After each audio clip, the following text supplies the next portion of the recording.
গত রাতে এই ডাকুয়া ইউনিয়নে জৈনক মনিরের বাড়ি থেকে একটা গরু চুরি হয়। এই সংবাদটা আমরা রাতেই পাই। তারপর থেকে স্থানীয় লোকজন এবং পুলিশ তৎপর থাকে। এর এক পর্যায়ে আজকে সকাল 11টার দিকে এই চিকনিকান্দির আসামি মামুনের বসত বাড়িতে জবাই করা একটা গরু পাওয়া যায়, কাটা মাংস।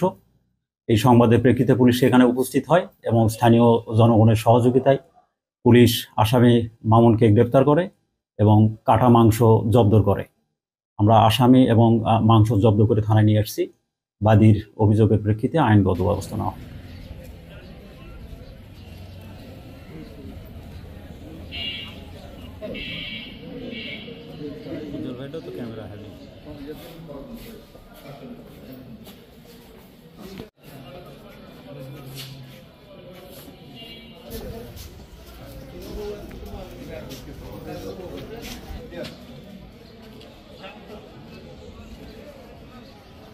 Yeah.